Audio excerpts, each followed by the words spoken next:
Hi everyone, Coach Sullivan here again with MGS Coaching Football.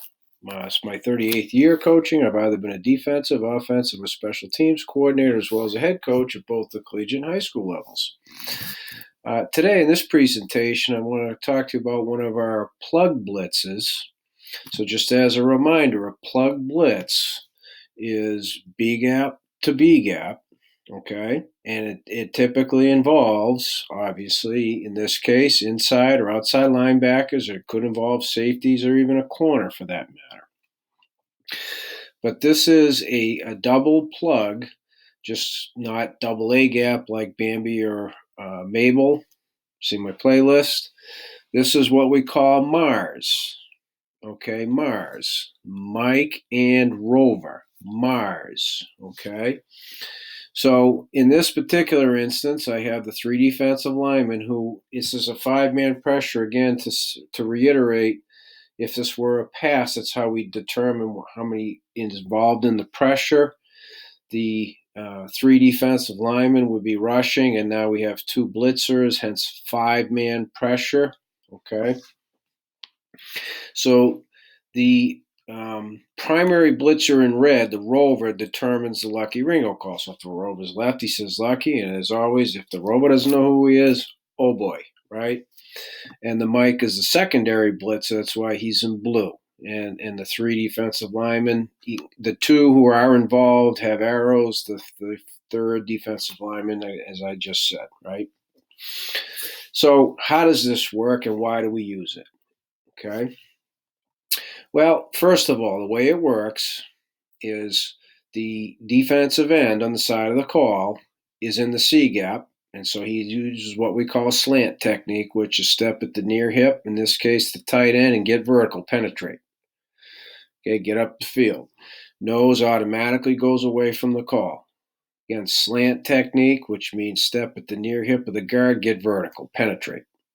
Okay, so the rover goes first in this regard.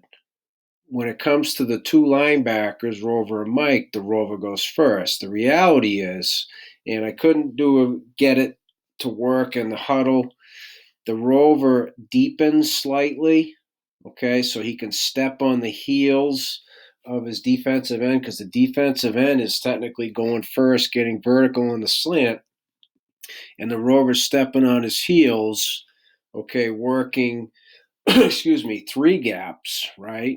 One, two, three. Working three gaps to get into the A gap. Okay, stepping hard.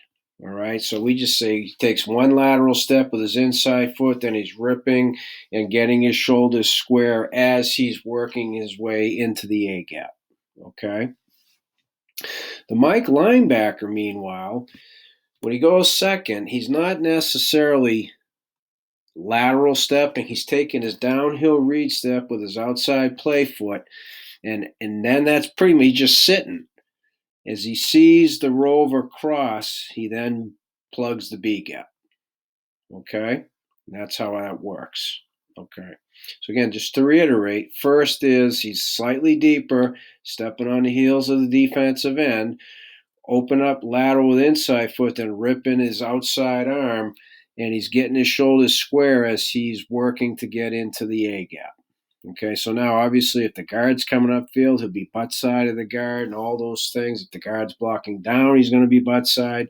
If it's the zone scheme, he's going to be crossing the face and then working to get vertical and peel back as he's trying to get up the field and with the flow of the play. Okay, it's still sky support here. So it's on the snap, he screws down. On the snap, he rotates. So safeties spin on the snap. They do not spin pre-snap. That tips the hand. Sky support, right? A gap, B gap, C gap. That ball should bounce. Well, it's sky, so the safety should be right there to fit in the run. And if it's pass, he's reading surface as he's screwing down. He takes the tight end hot, right? That's the trio aspect of it. So, okay. The reason we would run this, meaning Mars, tight end side, if there's a little flaw in the protection, meaning they're going to slide backwards, guard, center, guard, tackles slide away. That's going to make them vulnerable in protection.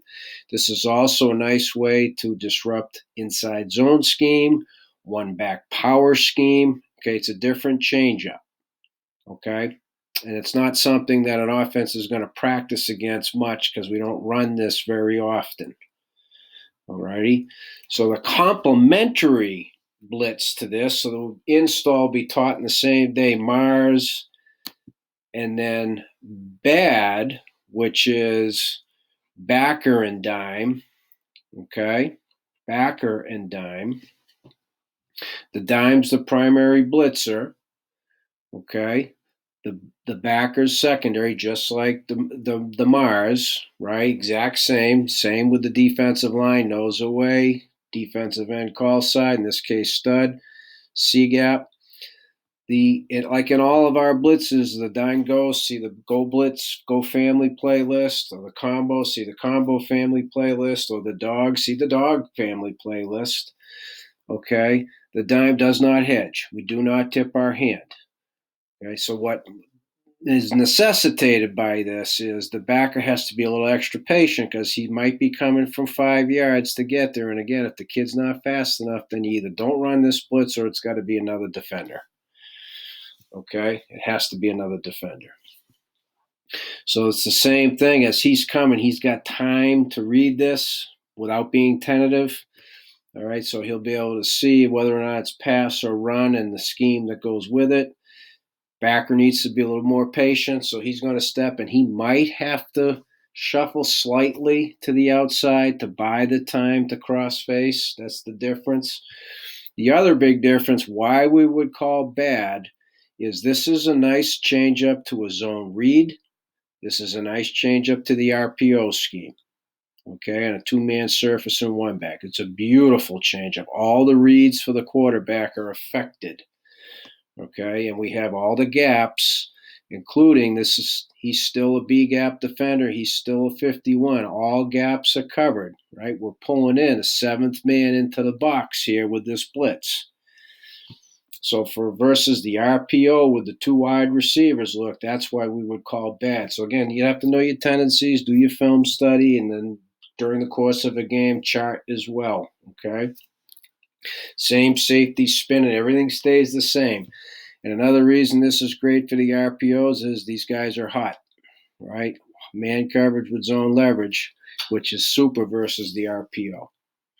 Okay, so again, plugs, B gap to B gap. This is a double plug. It involves some patience on the part of the inside linebackers. Bad is great versus RPO in this particular instance. Mars is a great changeup for inside zone, one back power. Okay, even speed option. All right, you got potential quarterback here. If we get a down block, then what would happen on a speed option is the Mike linebacker would read out of that, become a quarterback to pitch guy because the safety's got to run the pitch to answer that question. I know it doesn't say read out up there, but that's specific to a play. It's nothing to do with the surface. That would be specific to a play. Okay? So as always, please, if you have any questions at all, please reach out to me at coachmjsullivan@gmail.com, and I'll get back to you as fast as I can.